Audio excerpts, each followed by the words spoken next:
everyone, welcome to Geekonomics. We're back another week, another show. Marc and Bryon in the world of Zoom again to talk to you about all things going on in the world of nerd. We have a big topic today, a huge topic. We're going to talk about the Marvel Cinematic Universe. Where is it going? What can we do to save it? Does it need saving? Are we just weird and we think there's something wrong with it and there really isn't? We'll dive into all that and more coming up soon. But first, as always, we turn to Bryon. Hello, Bryon. How are you? How's things with you? How has your week been?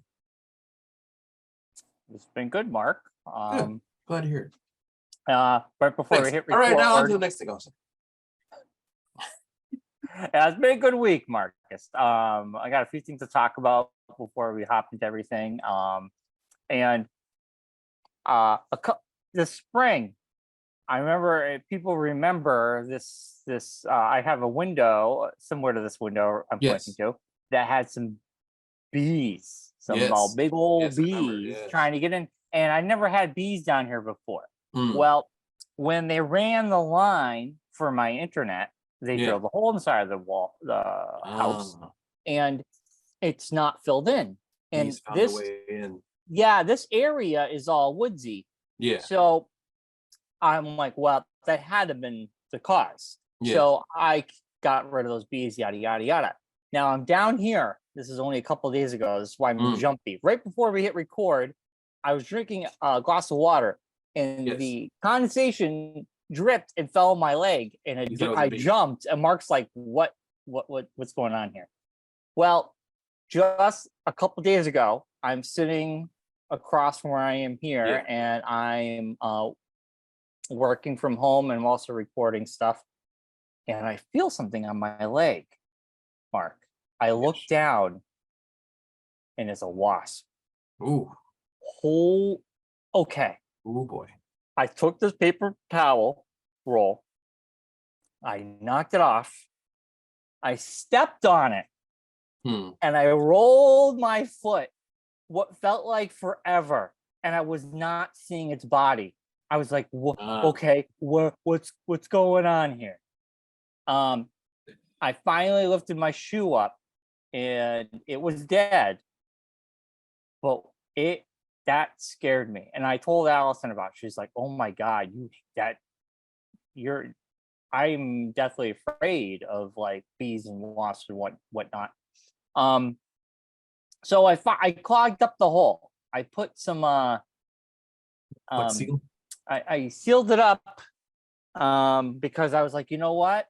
They're gonna find that hole, they're gonna come in, and they can't get out. So I filled up the hole. They could have gotten anyway. You could open the screen, they could fly in as you're going in and out of the house. They can get in. No, but they're in the basement. Yeah. I mean, you got the hatchway. No. The thing is, everything's closed. Everything's closed. I've never had this problem. So they're finding a way in. They'll find the way in. They'll get you. Well, this is now 4. I've had 3 bees, and these are the yellow jackets, not bees, yellow jackets. Yeah. And then this was a wasp. Yeah. But man, that water made me jump. I thought I had another wasp on there. Anyway, Claire's been addicted. We have the Fubo for the television. That's what we use to watch TV shows and such.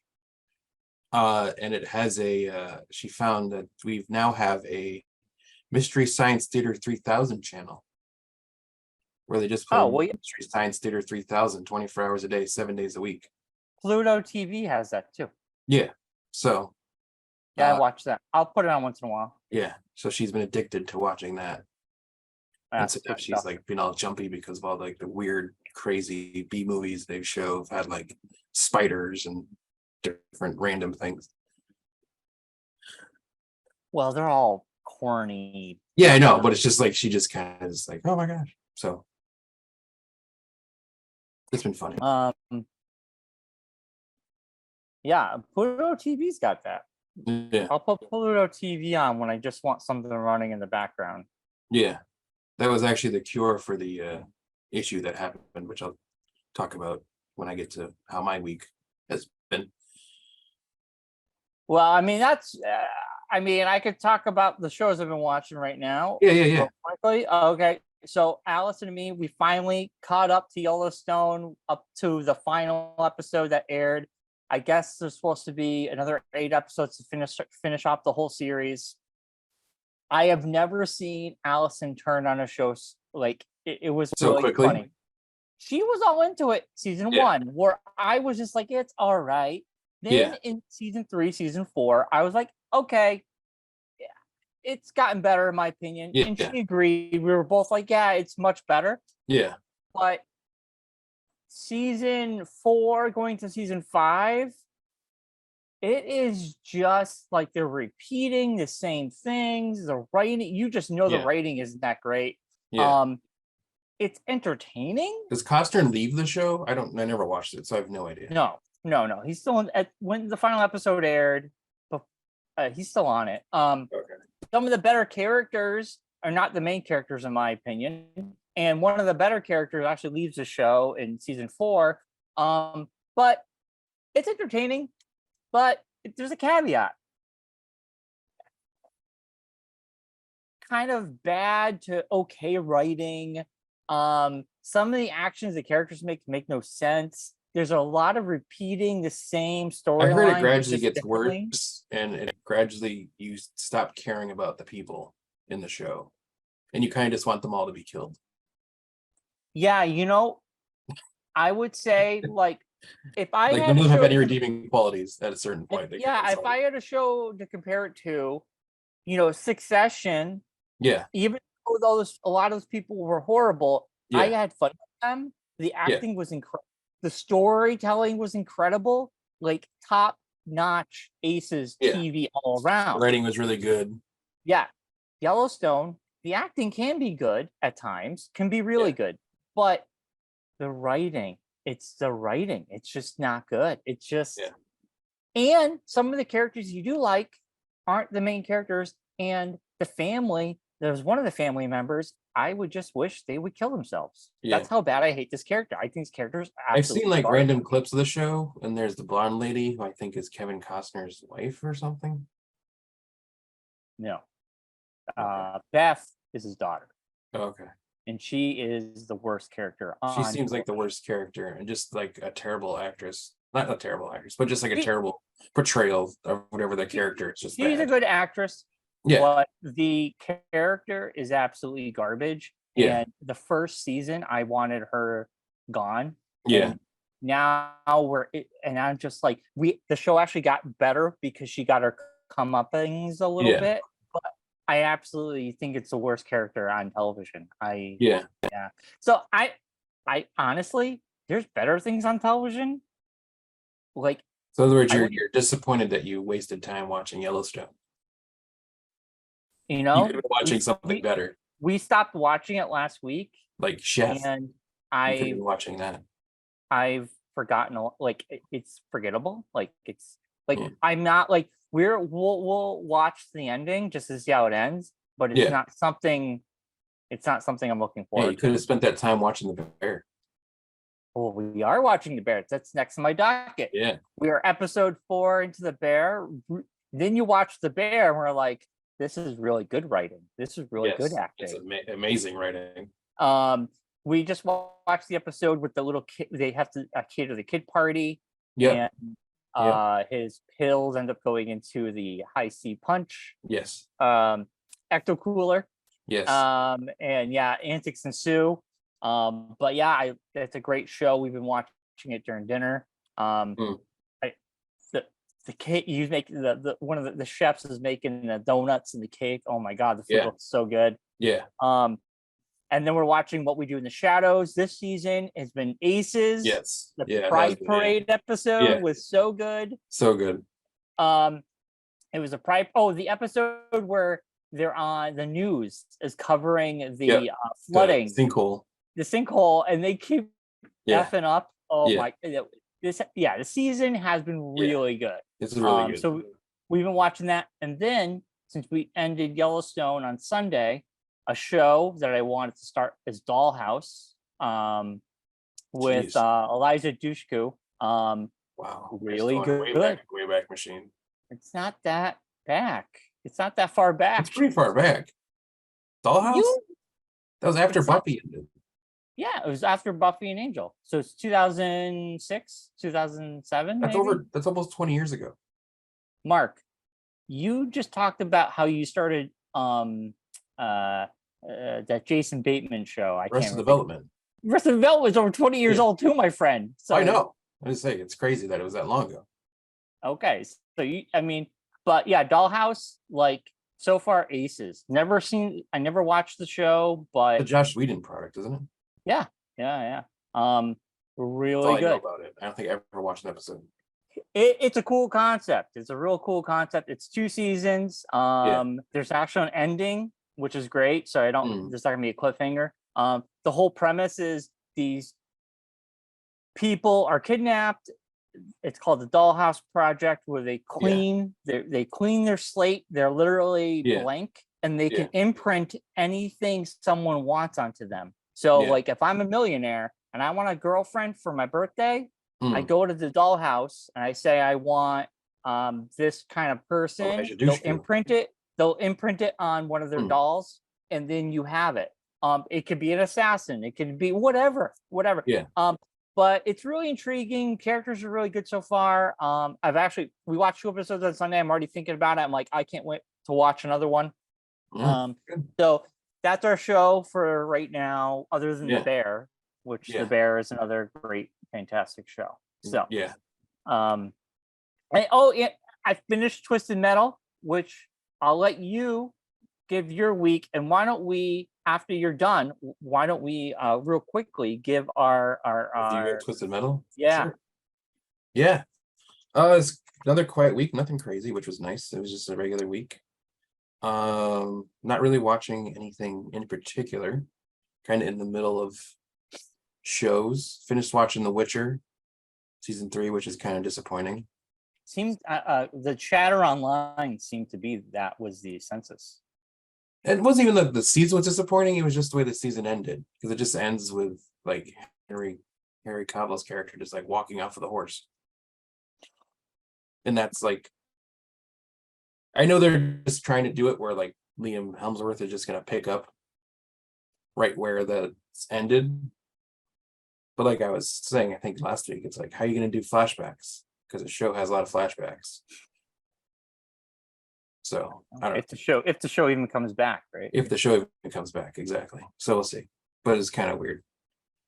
I would have fought harder as the people running it to keep him around, because it seems like that's kind of the whole show. But what do I know?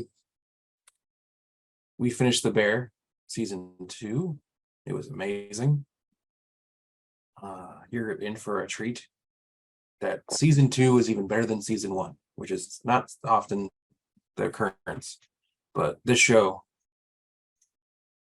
they really lean into the cameos in the second season. That's what I heard. Yeah. Don't say anymore, but I heard that. Yeah. I heard they're really good. Really, really good. The Christmas episode is probably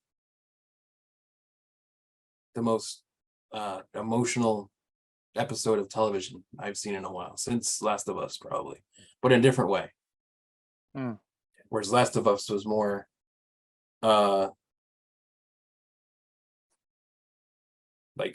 sad emotional. This one's more anxiety and stress emotional.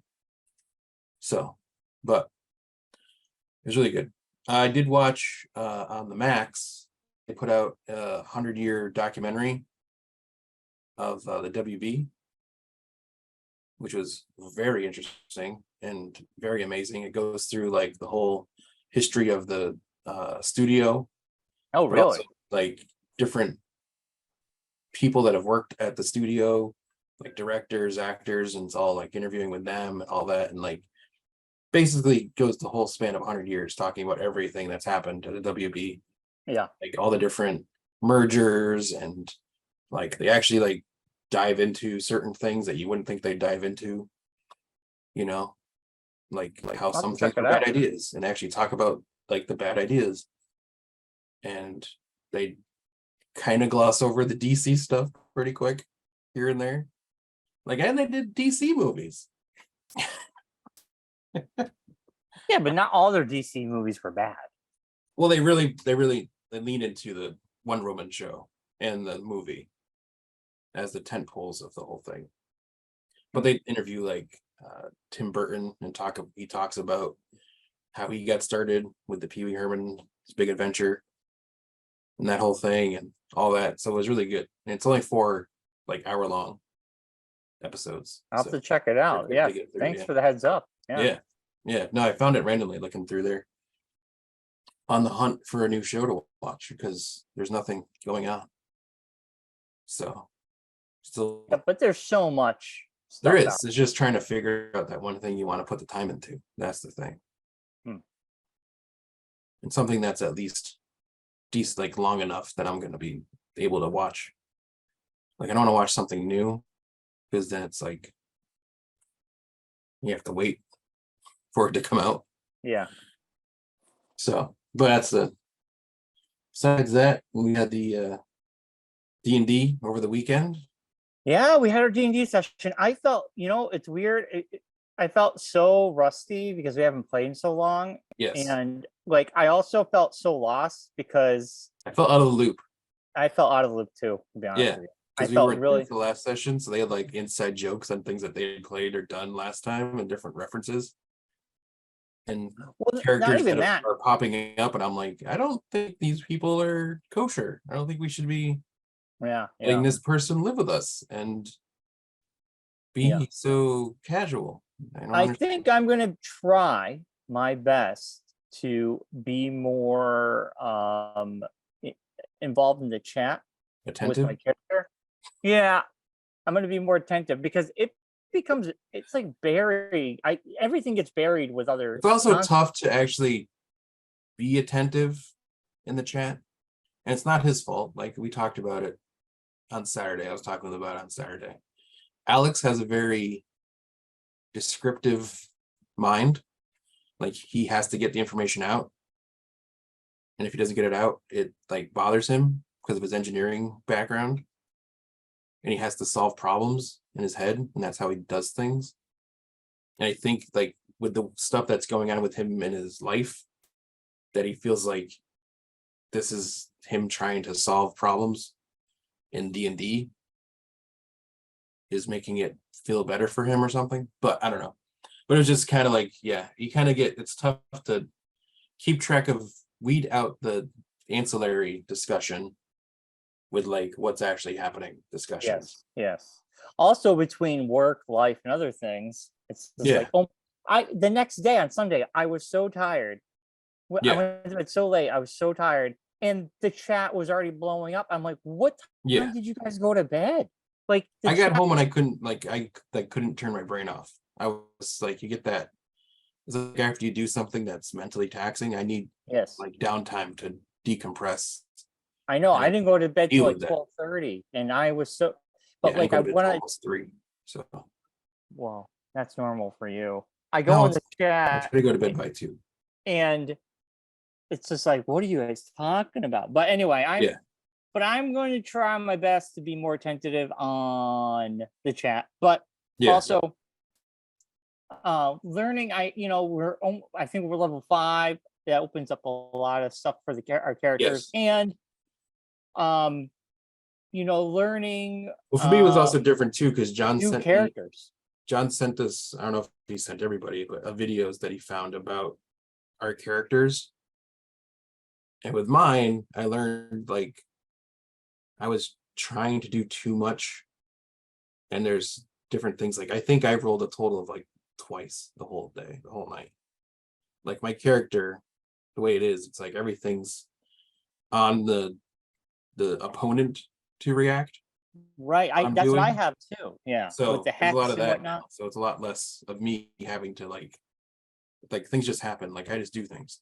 Right. So, right. Totally. Yeah. It's becoming a different game almost. Especially when it comes to battles, it's that way. Like if it was more of the discussionary stuff, like if we were like in a town or something and having to talk to people or investigate stuff, that's my character has more to do. But in a battle, I'm very ranged. Like I have to like throw things from a distance. Yeah. So there's not much. Like I think I hit no hit points hit I did not have one like actual thing happen to me the whole time. I think I had a couple good with the hexing, which is an awesome move on the big bad. You're welcome. Yeah. You keep saying that. I know. I picked the hex. I helped you decide to pick it. Well, I wasn't sure, but the hex is what I was going for to begin with. You're pretty hard on the other one there for a minute. No. It's got a cool name. I like it. That's not what I said. Argyles. I like the Argyle. It didn't say Argyle. I feel like I want to try all my stuff. Yeah. But I guess that's not how it works, though. I just gotta pay attention. Yeah, you can't just. These all look cool. Look at all these cool toys I have. I want to try this and that and the other thing. Yeah. But anyway, it was a lot of fun. It's great to see the guys. I missed everybody, and it'd be great. I did joke with them that we have to like come up with a better plan on who's bringing what and pare down the amount of food because there's too much food. You don't have to eat it all, Mark. It's like a potluck. I was like, what is going on here? Just because the food's there doesn't mean you gotta eat it all. Yeah. I mean, I don't know. It was fine. I mean, I didn't know John was bringing meat and cheeses. I know he's bringing. Yeah, he mentioned it like flippantly, like, "Oh, I'm gonna bring charcuterie." I know he's bringing like a box of stuff. That's a lot. It's good. Bring those meatballs. Oh, those meatballs. They're so good going down. Not so good coming out. What was up with that? Everybody had to go to the bathroom after those meatballs. I don't know. Something in the sauce. I don't know. I had like a couple of them. I'm like, that's it for me.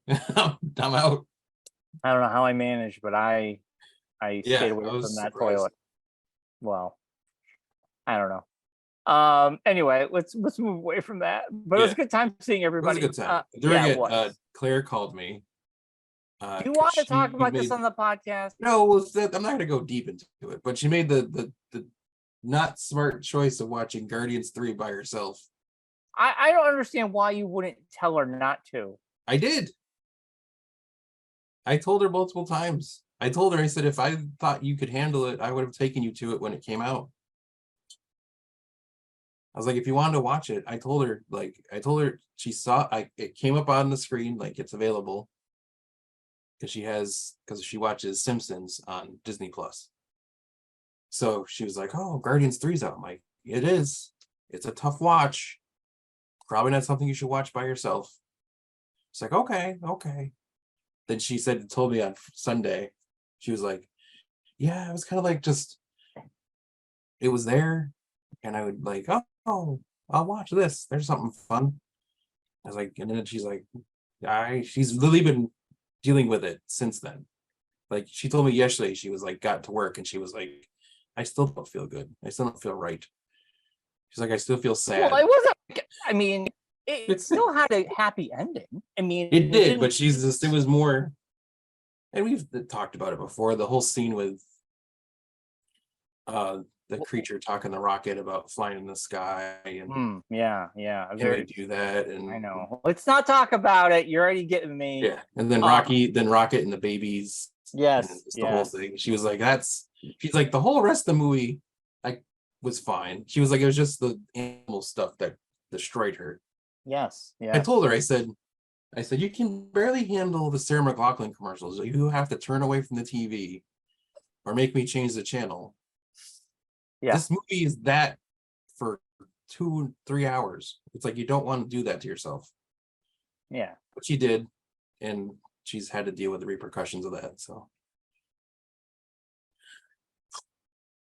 luckily we found the Mystery Science Theater 3000 channel that she's been using as a salve to help her recover.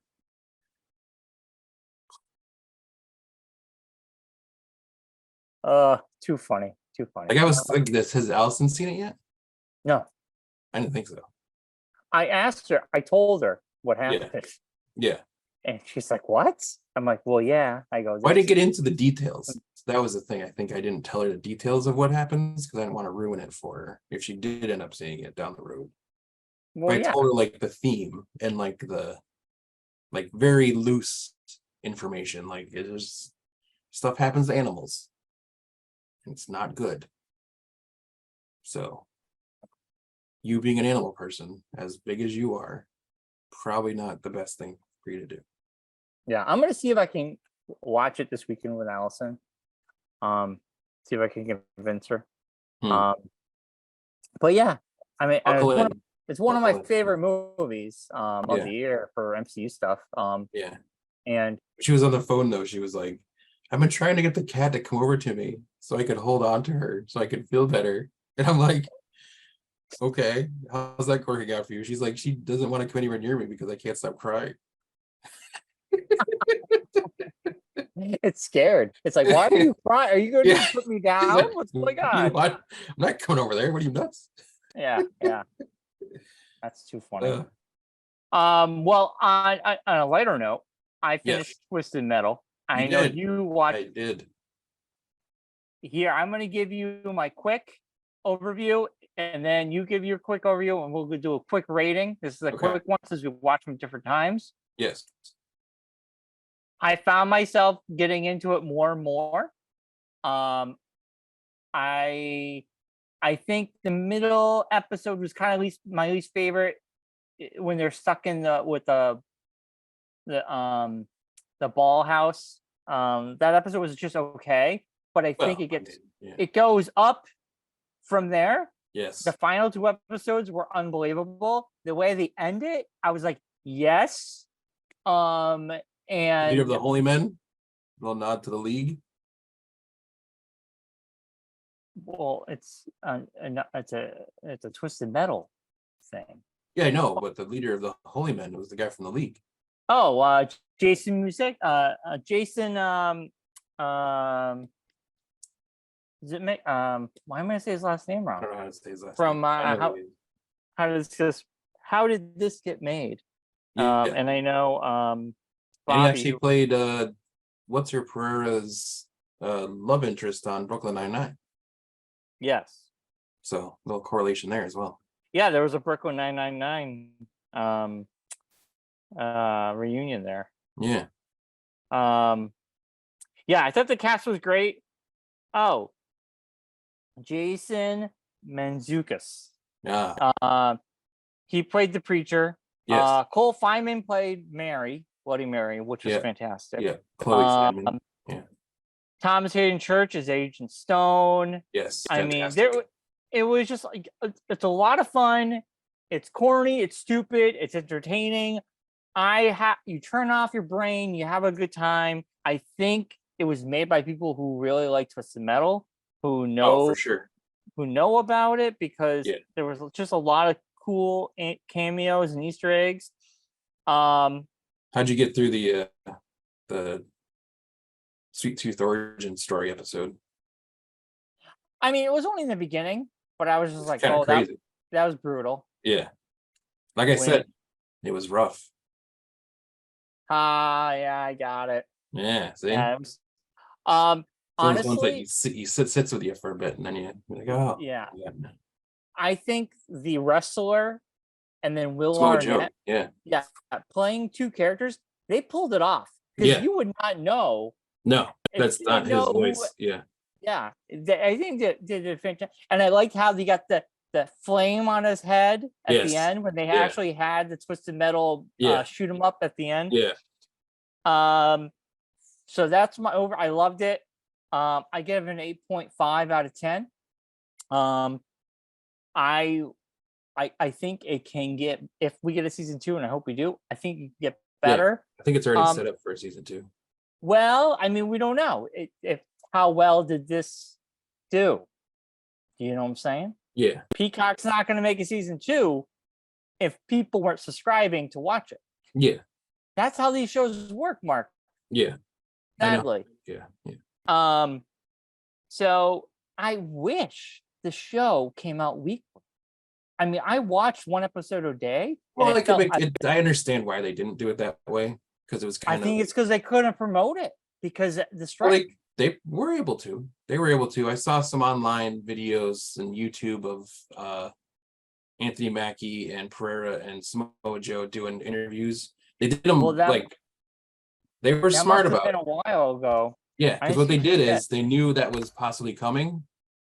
So I read an article saying that they started doing interviews way before the show was coming out, and then like had the people wait until the show came out to let out the interviews kind of thing. So they could like actually put them out in time. Well, all I'm saying, I didn't see anything. And it's tough because I've seen online too, another thing that's caused a lot of that's affected promotion of stuff is a lot of the, I don't know if you've seen or noticed this, but a lot of the usual YouTube reaction shows have kind of stopped. No, they're still going. The couple I've watched have stopped like doing them because of the strike going on. And you so can they still doing the reviews until the strike ended, which is dumb because if you're not in the guild, the couple that I watched, that's the ones that I've seen. A lot of people are still reviewing stuff because they can't promote these things. But if people, the YouTubers, talking about their product actually helps the movie because they can't go on and promote it. Now, like Twisted Metal was a Peacock. See, so NBC would have been highly promoting this on the Tonight Show. There's no Tonight Show. Oh yeah. You know what I'm saying? Like all the different things. I feel like the show could have been a weekly show or a 2-episode. I would have liked that a lot. Well, I think it was just because they weren't sure about it, which makes sense because it's kind of a weird property. It's an unknown. It's an unknown. Yeah. I mean, they did promote it. I will say, I know you don't watch these because you're not into it, but the NASCAR races, which have been on NBC for the second half of the season and during Monday Night Raw on USA, they do promotions for Twisted Metal. Well, I know advertising. They were getting it out there. Yeah. Just not. I'm just saying no interviews with. Yeah, no like full blown stuff, but. Right. So what's your quick review and your. I went into it with low expectations because it just kind of seemed like a weird show, a weird product turned into a show. Like I was like, how are they going to do this? Because it like the video game doesn't really have a storyline. Not much. So I was like, there's no real story in the game to make up. So they made up a whole storyline, and making John Doe into like an actual like character was amazing. And Anthony Mackie is just fantastic at that character. And like you were saying, they like did a really good job of casting all the different side characters and integrating them into the story to make it make sense.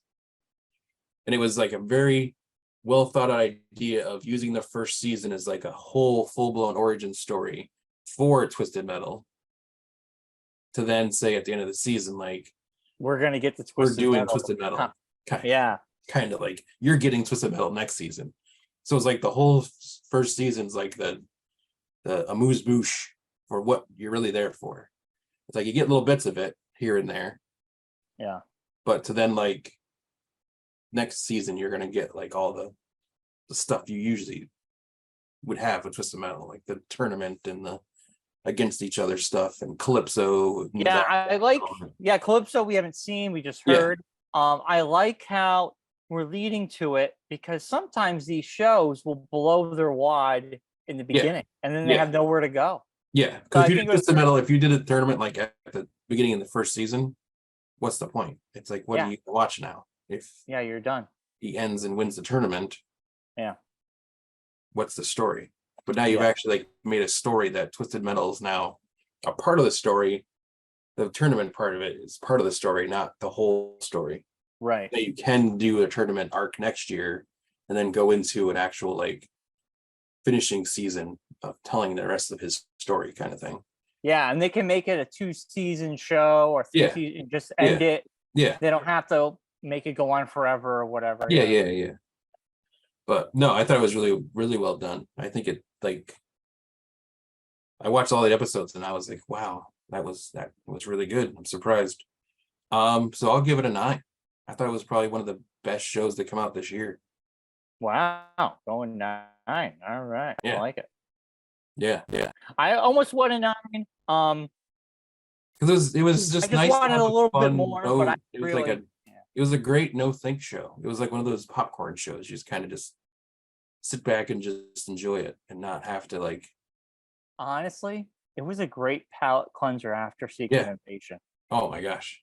Yeah. It made me forget about Secret Invasion. Yeah. Well, I mean, that didn't take much.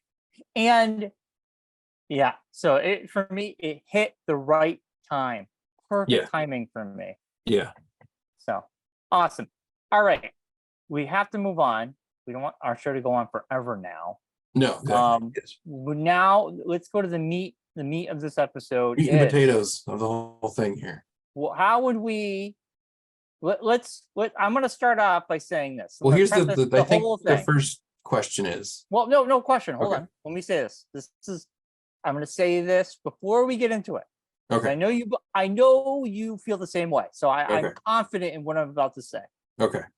All right. So you, me, a lot of our friends, we're all big fans of the MCU. We've been seeing all the movies since the very beginning.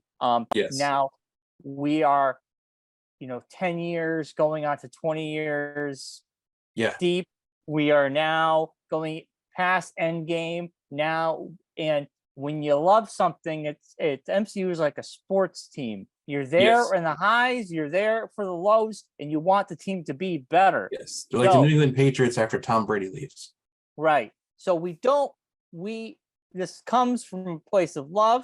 This comes from a place of wanting the MCU to do better. Even if I don't agree, even if like all the movies don't hit with me personally, I want them to hit with a lot of people, and I want them to continue. But it's about good product. That's all I know. What would we do if we were running the MCU to make it better or change things up? And I have thoughts, Mark. I have thoughts. Or is there anything wrong with it? That's the other question. There is. Yes. Well, I'm saying it's like there's a part of the world out there. There's a certain group of people probably out there that think there's nothing wrong with the MCU. No. People are Disney, but besides that, there's everybody's on board right now after Secret Invasion that there's something going on. That they're not. And also, here's the biggest thing I have with this, and I was going to say this last week, but I was told, like I said, I'm going to save it to this week. Is the solution, or one of the solutions to this, Kevin Feige should leave? No, I don't think so. I don't think he is. I don't think so. But let's start from the beginning. See, I think my hold on. thought process on that is I know he should.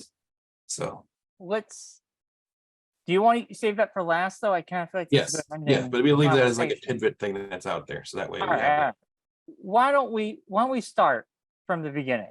We are now in phase 4 after Endgame. We've had a few highs. We've had a lot of lows. We have a couple misses. We have a couple mixes. I would start off like this. If you were Bob Iger today, and we already know what he said, we already know going forward, starting next year, there's going to be less. And because he feels that they need to bring it back. It's not special anymore. And I think a lot of people agree with that statement. Yeah. Now let's pretend if we were in charge, how would we fix it? And now, or how would we feel that we can make it better, fix it, make it better, or change it up? And me personally would be less is more. Two movies a year. Get rid of the TV shows. I think the TV shows don't. I don't think you need to get rid of the TV shows completely. Hold on. This is what I would do. Okay. I would do 2 movies a year. Get rid of the TV shows. Period. But caveat on the TV show. Arguably, I would say two of the best TV specials were the Werewolf by Night, and then the Guardians Christmas special, holiday special. Yes. Yeah. Here is my caveat on get rid of the TV shows. If the writer / director of said movie like James Gunn did with Guardians 3 in the holiday special. Yeah. Say the writer and the director of I don't know, who's Kit Harington gonna play? Black Knight. Black Knight. Say the writer and director of Black Knight is like, I'm doing the Black Knight movie, but I want to make a TV special in tandem. By all means, let them, because it's in the continuity works, because they know what they're doing. They're building a universe. Like, I want to tell a smaller story of him getting his powers, and we can jump into the meat of things for the movie. And I think there's more synergy there, because if you go back and read interviews with who played Wanda in WandaVision, Olsen, she said how when she did Doctor Strange 2, that the writers hadn't even read WandaVision. And a lot of those same themes were repeated in Doctor Strange 2. You almost felt like you're getting her story all over again. And then Secret Invasion. Like, you have these shows that just don't jive well with the overall movies. So, in my opinion, you get 2 movies a year, get rid of the shows completely, unless there's a reason for them. That's what I would do. Yeah. That's what I would do. What would you do? So, going off what you were saying, we've only ever gotten, I think, 3 movies at the most per year. Going by the sheet I got here. I think 2022 is the only year that we had. Oh no, 2022 we only had 3. Werewolf by Night wasn't technically a film. It was released on Disney Plus. But because of Disney Plus, it almost feels like there's more, you know? See, 2021 we had 4, but that was because of the pandemic. So movies got moved back. So we had 4 that year. We had Black Widow in June after everything opened up.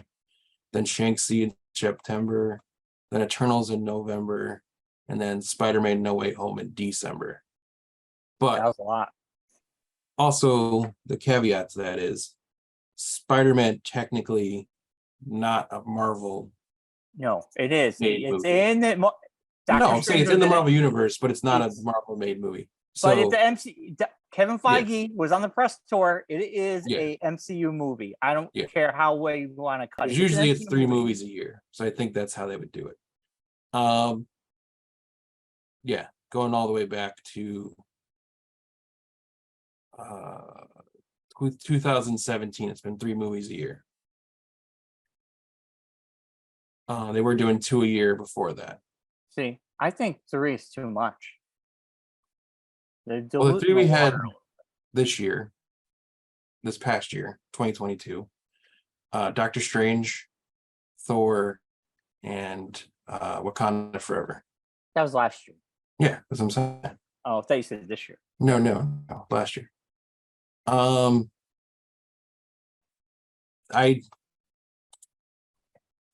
kind of sort of agree with you on the Disney Plus stuff. I think it could be the useful part of Disney Plus, I think, would be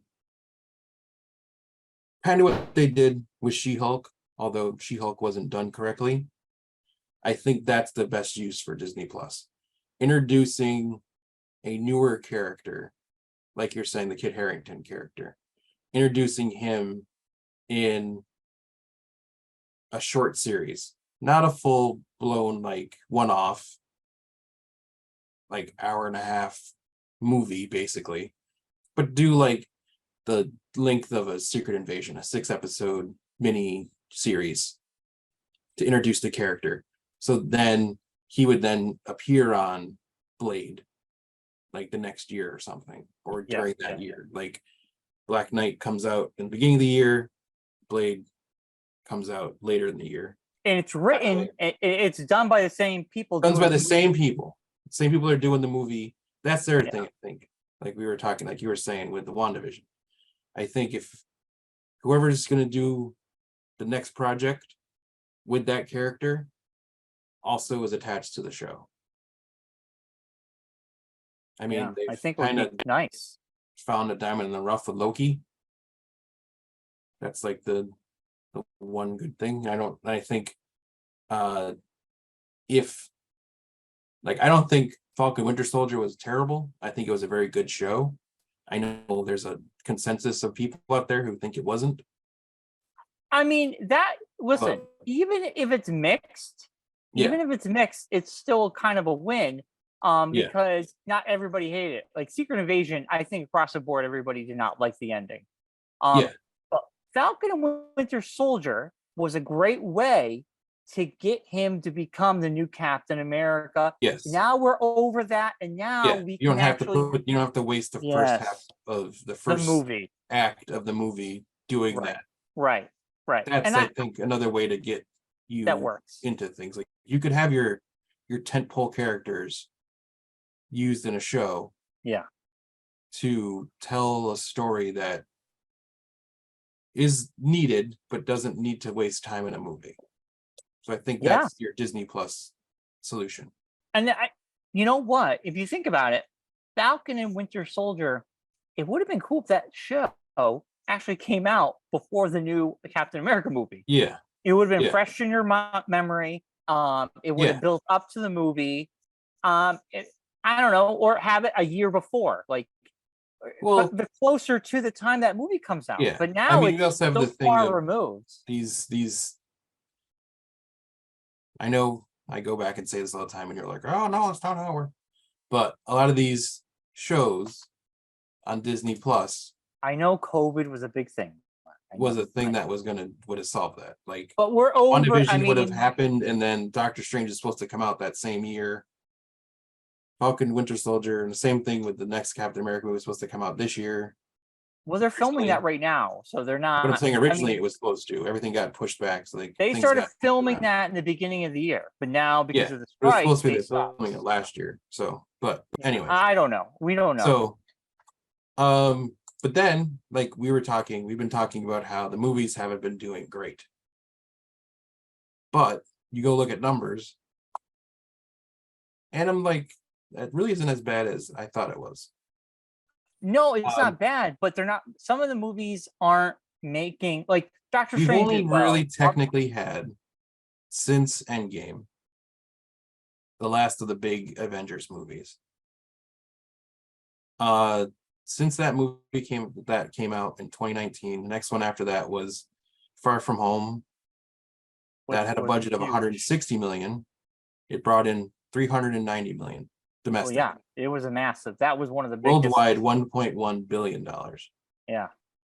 After that was the pandemic. So the first thing out of the chute after that was Black Widow. Right. Probably not the best movie to come back to restart the MCU with. Was a budget of 200 million, only made 183 million domestic. Worldwide, 379 million. Yeah, but the reception was mixed on that one. See what I'm saying? You had Shang-Chi. It's not all about money. Yeah, then you had Shang-Chi that came out.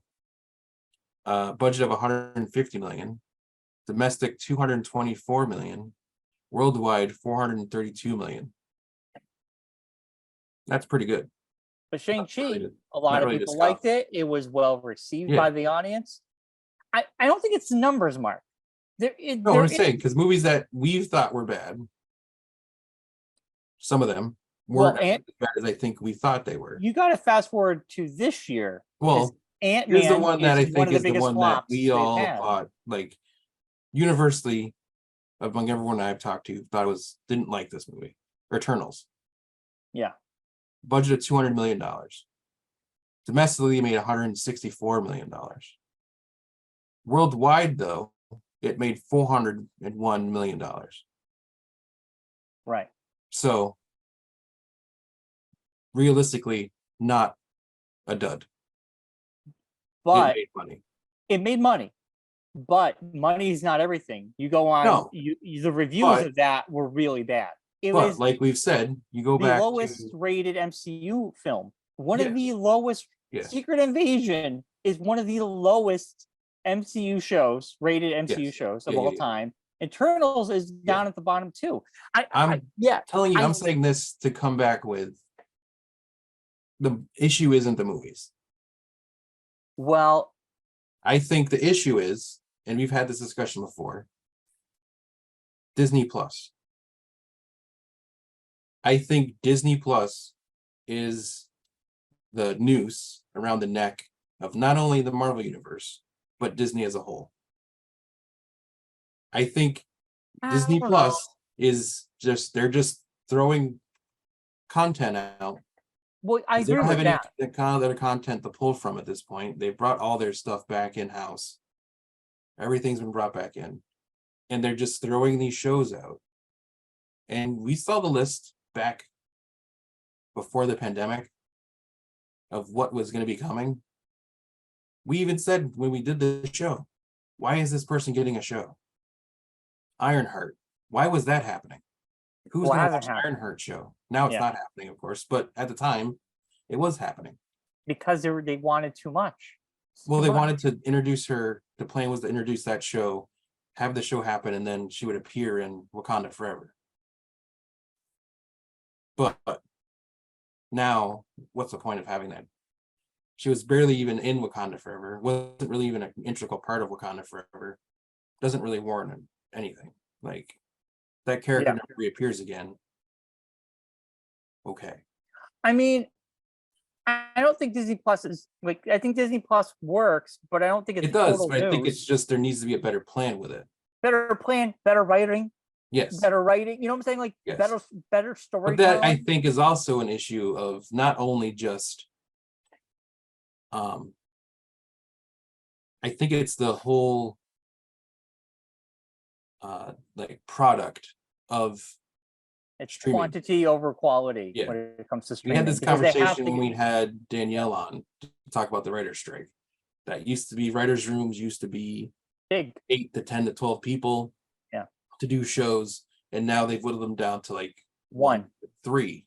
1, 2, 3. And they get bonuses if they just have one. Yeah. Yeah. And I think that's the issue, is that it's just these shows are just being thrown out. And like you were saying with the WandaVision, the people never even opened a book or comic that had this person in it, the character in it. So they have no real reference to the character. And Doctor Strange too, she said to the writers, because she realized like as she's doing the script, she's like, did you guys did you read the script to WandaVision? And they're like, no, we haven't had the time. So the problem is, it's almost like they want stuff out so quickly. Well, see, the thing is, too, it's like the question is, are they really doing it that, or is it just the writers aren't doing their job? I think if they give proper time, they could do it. But WandaVision wasn't done at the time they started doing Doctor Strange 2. Yeah, that's the problem. So that's on the showrunner. That's on Disney.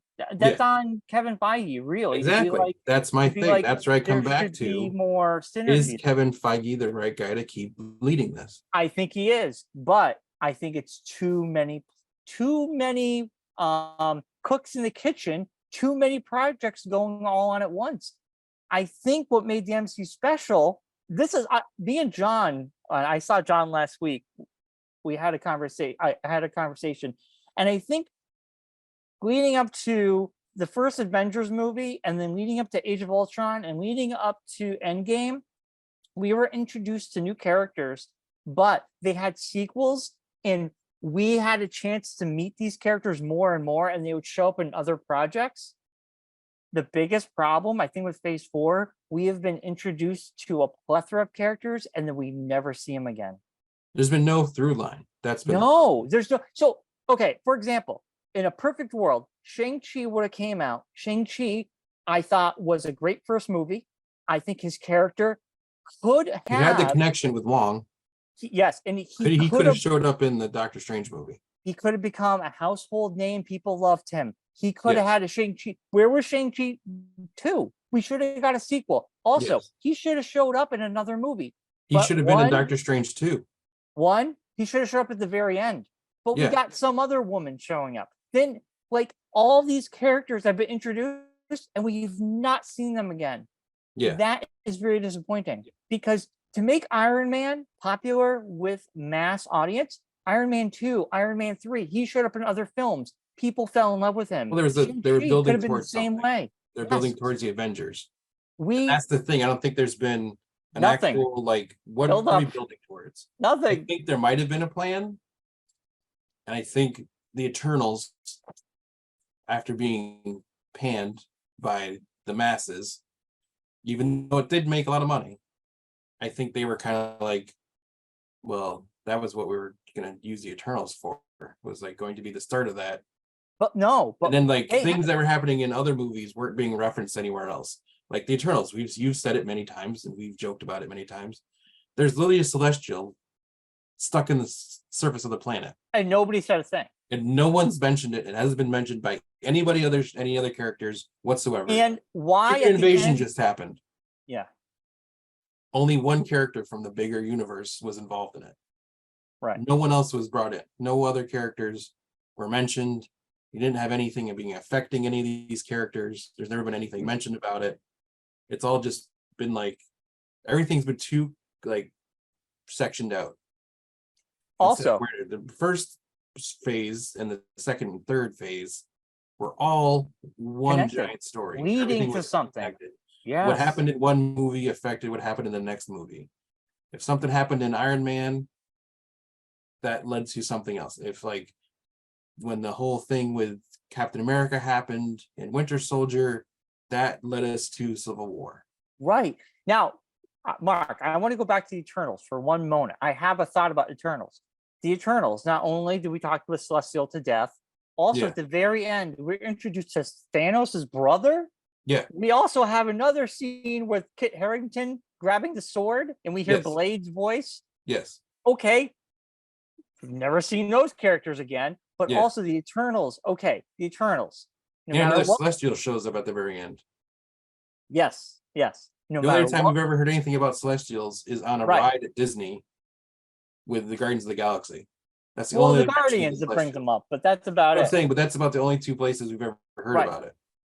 But hold on, let me talk about the Eternals for a second. Now, the characters, the movie was forgettable. I really don't remember much. It was okay, whatever. Either you loved it, you hate it. I don't care. The point is, there was 7 characters in that movie? Yeah. Not one of them has ever shown up in something else.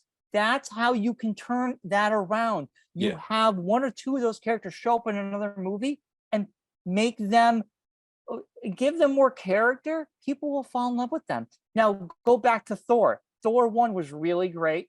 Thor 2, a lot of people panned. I enjoyed it, but a lot of people did not like Dark World. Dark World. But Loki was the standout character. Yes. And Loki, look at where he is now. Even though there might be in a mediocre or mixed reviewed movie, you can turn those characters. Well, because Loki then showed up in Avengers and was also a part of like other things. Exactly. And because it's also different. You can't really like fan favorite apples and oranges there, because it's like Tom Hiddleston basically took that character, Mark, and made it into what it was. It's not I'm well aware. The writing helped, but Tom Hiddleston acting is what made that work. Well, what I'm saying, perfect casting. The point. Casting Angelina Jolie in Eternals was she wouldn't be the character. I'm talking about the young that young kid that was going to be. Doesn't she Sprite? Die? Huh? Don't they die or leave the planet? No, she goes to school. She becomes human at the end, or so she's not a superhero anymore. She still has superpowers. I don't think she has them anymore. I can't remember. Okay, the point being, my point is, you can make somebody that was some of those characters very like well, the main one is Kamel and Johnny. His character was really likable. Yeah. I liked his character. I would have loved to see him in more movies. Yeah. My point being, you had in those early phases, those characters intermingled all the way through. Yeah. Whereas this phase, these characters just show up, done, new character, done. Like even without the Eternals part of it. The main one you mentioned earlier was the one that really needs to be the one that they could have kept Shang-Chi. Shang-Chi could have been had Wong in it. that was your connection to get him. Like, you could have had him because he was in it with. He was in the battle there with what's his face, and at the very end. And him had interaction, so there was interaction. You could establish that, brought him back, not only in Doctor Strange, he could have even shown up in She-Hulk as a character because it's in the same area of the country. It's in the beginning, West Coast, in San Francisco. It's all that same area. They could have been in there. In the beginning of that phase, Wong was doing something that we have not had a payoff. Wong showed up and took Shang-Chi and his partner. Wong also was starting some sort of thing at the very end of Doctor Strange 2. Yeah, no, he left Doctor Strange 2 at the beginning to do something. Well, no, that was in No Way Home. Wong took off. But you're right, in Doctor Strange 2, he took off too. Yeah. So how come that is not paid off at all? It has not paid off at all. Yeah. And then he shows up in She-Hulk. Yep. There's been no and it was dumb. It was dumb in She-Hulk. It was really dumb. Like, you could have easily dropped Shang-Chi into there. Yes. I mean, what is he doing? And then why should we care? It's like you have these characters who are relatively in close proximity to each other. She-Hulk takes place on the West Coast. Shang-Chi takes place on the West Coast. All could have been connected together. You know what, Mark? You could have started off your West Coast Avengers. You could have had that whole thing was going. So forgettable. I forgot that Wong showed up in it. Yeah. It was so forgettable for me. Yeah. That's a problem. There's no payoff. There's things connecting. The Skrulls started in Spider-Man 2. And then, they started off in Captain Marvel. Spider-Man 2, they showed back up. Then in WandaVision at the end. And then WandaVision. And then they get Secret Invasion, which is a wet part. Yeah. Like, that should have led no connections back to any of that. That should have been a through line, and they should have just went right into Avengers Secret Invasion. Yeah. Because that would have been awesome. Yeah. But they didn't. They gave us this. I don't know. There's a lot of missteps. There's just weirdness going on. I don't know if and then the thing too is like you don't know where that's coming from. You don't know if that's coming from above. And no one's paying attention. No. Or like it would be if this was a sports team, the team's not doing well. I know they fire the coach. Instead of training away the players, they fire the coach. Fire the coach and bring in someone new. That's where I'm coming from. The only person that's in charge of this whole thing is Kevin Feige. I think all of this lands on Kevin Feige's desk. I think Kevin Feige then has to take this stuff to Disney to get it approved. Kevin Feige is not like just making the last decision on everything. Well, Mark, this is what Kevin Feige is reading these scripts and seeing these things come out and putting these shows out. It's on him. It's not anybody else. Well, this is here. This is what I would say with what you were saying about Kevin Feige. I think Disney Plus came around. I think Disney's like, we want you to make shows. We want to get subscribers. They went hard. And I think it's too much for one person. I honestly think Kevin Feige works when you have single focus on movies. This is why I think at this point, I don't really care about the shows anymore. Just get rid of the shows. Caveat to why I think Kevin Feige will survive, and why I don't think it's just his fault. Right along with Marvel having issues, there's a whole nother franchise that we've been keeping track of, and we're huge fans of, that's also been having problems. Well, LucasArts under the same umbrella. LucasArts. Lucasfilms. Whatever you want to call it. Catherine Kennedy has been not doing well. Movies have not been good. Some people's opinions. The TV shows have been a little bit better on that side than they have been on the Marvel side. Willow was terrible. Indiana Jones, not good. Big flop. So these movies, and between the two franchises that Disney's taken over, Marvel and Lucasfilms, it all goes somewhere, and it was all taken care of by one person. We've had this before, and I've said it before, and I'll say it again. She's supposed to be retiring. That is the rumor. There was a person above this that was in charge of it all, and that guy's not there anymore. So we'll see if Iger can come back in and right the ship. Well, Mark, he just got back in like a couple months ago. No, I know. So that's what I'm saying. So now going forward, the stuff that's coming out after has to come out. So it already came out. All this stuff was all this stuff after the Marvels. Why do you think the Marvels was moved? In charge of what comes out, and will be responsible for it. I mean, they moved the Marvels smartly to the end of the year because it was too crowded. That was Well, that I think it was also because of the strike, and they just knew they couldn't promote it correctly. No, it got moved before the strike. It got moved out way back before the strike. Well, I know, but I think they knew it was coming. I don't think they were caught off guard. Needless to say, we don't know. It could be, it could not. But I think that Iger has said they want to allow things to shine, and he was right, because last year it felt like we went on from one thing to the next to the next to the next, and honestly, by the end, you're just kind of like, what, who, why?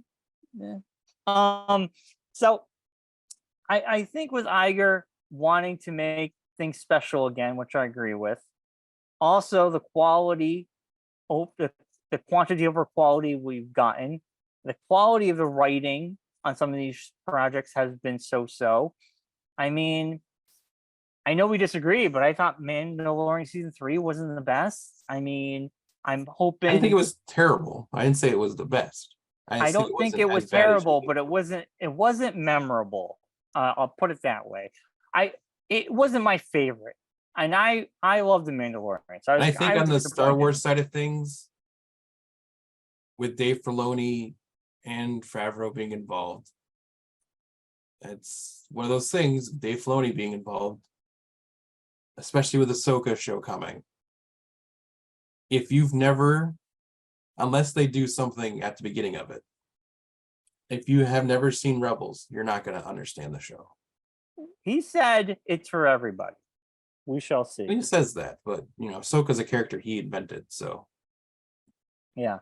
And honestly, I have no interest in watching that stuff. That's my least favorite part of Star Wars. I'm not saying, I just it's not my thing. I just don't care. I'm not saying it has to be. But saying it. There needs to be some kind of thing at the beginning to explain what's going on. I loved Mando season 1 and season 2, and Book of Boba Fett was a mixed bag. To me, it was good when it was focused on Mando and Grogu. Yeah. But Will, Ahsoka looks good.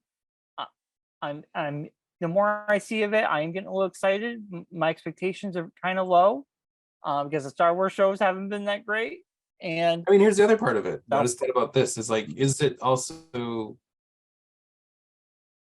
there's a reason there's a writer's strike going on? Well, yes. Is this the reasoning? Part of the reasoning behind why some of these shows have been so bad is because that's what they were doing. They were cutting corners to make these shows. Not doing them the way they used to do them. Okay. That now with this writer's strike, once it's resolved, will there be provisions in place so this stuff doesn't happen?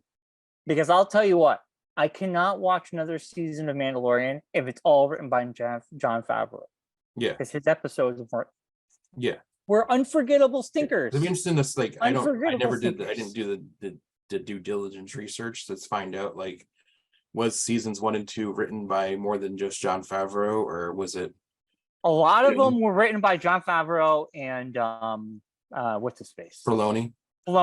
Now, Jon Favreau actually had some good episodes back then, but I think Filoni and him worked really well together. But I think Filoni's off doing Ahsoka. I think he was too busy working on Ahsoka that Favreau got away with his own stuff, and I think that's if you go back, the first couple episodes and the last couple episodes were Filoni and Favreau, and they were the best episodes of the whole season. It's the ones in the middle that were just kind of which are just Favreau ones. So you kind of you learn from that, and you go by next year.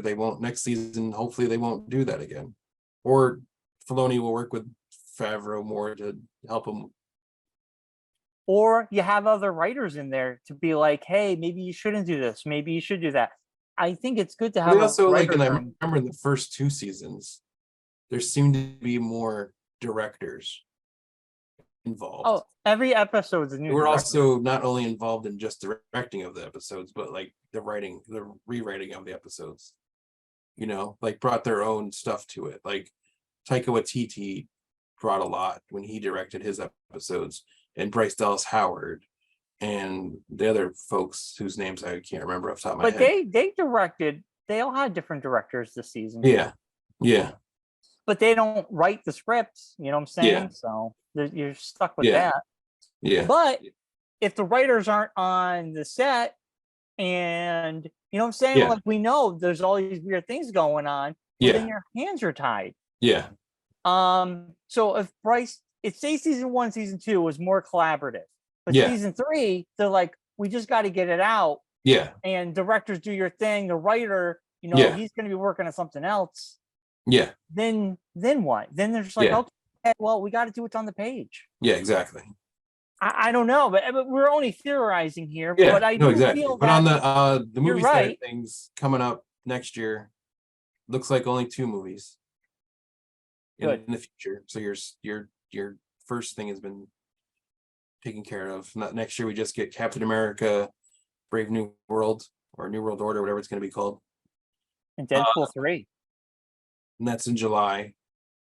And then in December is Thunderbolts. No, Deadpool 3. Yes. Yeah.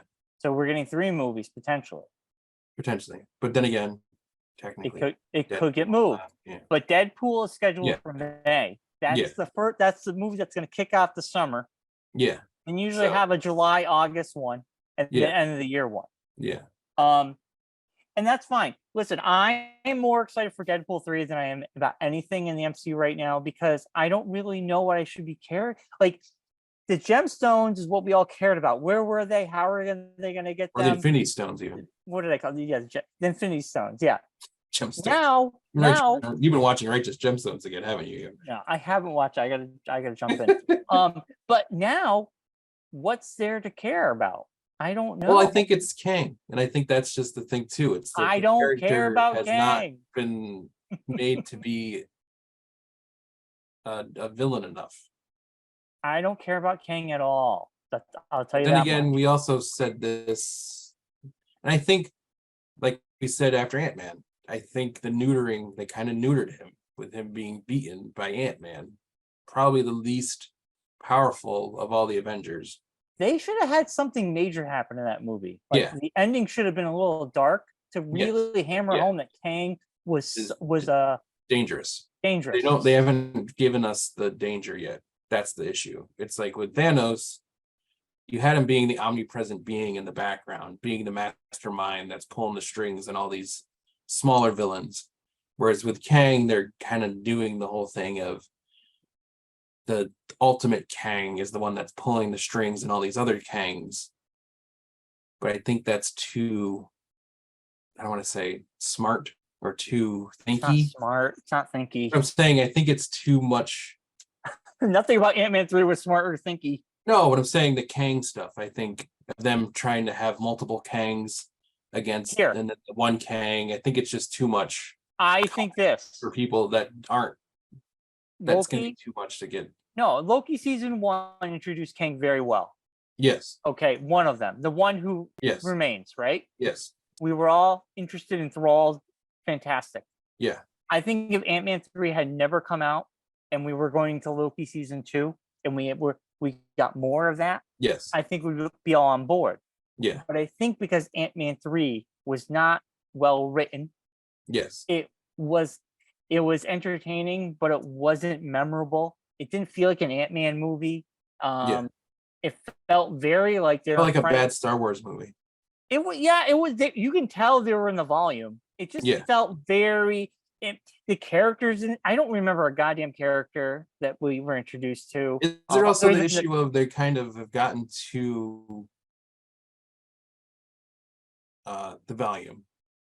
Bring that in. Oh yeah. Have they gotten to the point where they're leaning too much on that. It was They're like, too hard on it. Oh, here's the volume. We'll put the volume in this. We'll use the volume for this. It's great. We can use it. We could be anywhere. We could do anything. Yeah. It's like, I think it's that movie, like, you could tell. Like Andor. The reason why I enjoyed Andor so much is that it wasn't that. It wasn't the staticky like sets. It was like, it felt lived in. It felt like you were somewhere. Yeah.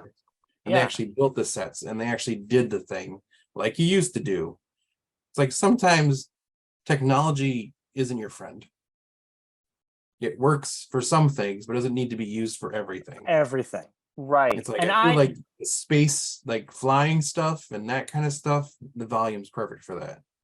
You watch Guardians? Vast landscapes like they did in the first couple Mando seasons where it's him on like a desolate planet. Great use of the volume. Great. When you're in a city or you're in a village or you're in an area, build the set. Do it. Just build the set. Do the thing. It's worked for 100 some odd years. If it ain't broke, don't fix it. That's my kind of thing. It's like, two movies that were in space, Guardians 3 and Ant-Man. Guardians 3 looked tactile. Like they had sets. Some of everything felt like you could touch it. It's supposed to be there. Like you can grab onto it. You watch Ant-Man, everyone's at a close-up. Yeah. Because they're on the volume and everything just felt like a big green screen. Yeah. There was just something about Ant-Man. It just didn't sit well with a lot of people. It didn't. It wasn't horrible, but it wasn't my favorite. And I was just kind of like, Kang was just that Kang version. I don't know. It was just like, man, maybe that it should have been a different movie.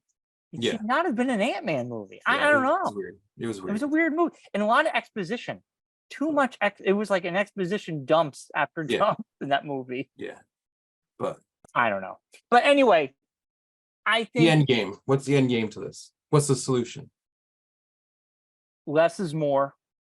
Make things special.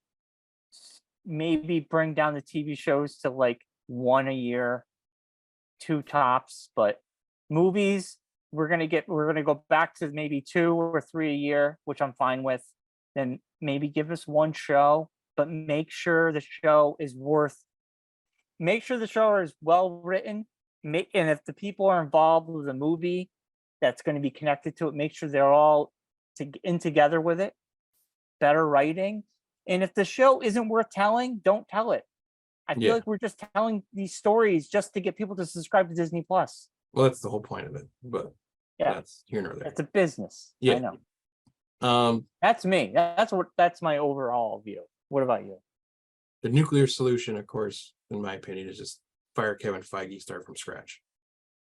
That's the push button, push in case of emergency. I don't think that. I think the bigger solution to it would be what we touched on, you touched on, I've touched on, is if you're going to have people write a script, they need to do the research about the character they're writing about. You have to have some basis. You can't just come into this with no knowledge of who these people are. Yeah. James Gunn didn't walk in to write the script for Guardians of the Galaxy and never opened a Guardians of the Galaxy comic book. These characters come from somewhere. There's a story that's already been made for you. You can easily go and research this character, be it Black Knight, be it Union Jack, whoever else they want to pull out of the Marvel pantheon of characters. You can go and find books that have these characters in them and read up on them. And these books aren't that big. I mean, it's comic books. They're not that huge. I mean, we're not like at the point now, we're not at the characters that have the big storylines. We're not doing Captain America. We're not doing Iron Man. Again, those 2 main characters, the Steve Rogers version of Captain America, are probably not coming back. So we don't need to there's not years and years and years of books that you need to go back and read. You can get the quick synopsis on these people. You can go to Wikipedia and read Wikipedia Ant-Man or Nick Fury and read a paragraph about these people. I get what you're saying, Mark. Move on. Yeah. It's I just don't get it. But it's just I think that's what needs to happen, is there needs to be more of that done. And I agree with you. And I think the less is more on the Disney Plus side. Unfortunately, I don't think it's ever going to happen. because the only way Disney Plus remains relevant is if it has content. And Disney's content is going to come from Marvel. It's going to come from Star Wars. It's going to come from Lucasfilms. It's going to come from only a certain amount of places. And they're just going to fill it up to get people to sign up to keep your subscription.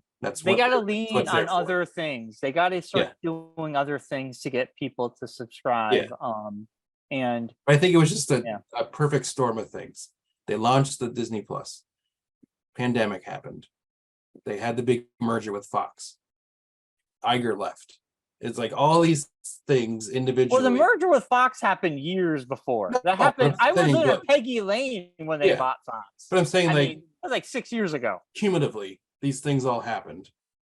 Well, portions of all these things is what's led us to where we are right now. And the downfall of writer rooms, the all that stuff. Yeah, that's a big time one.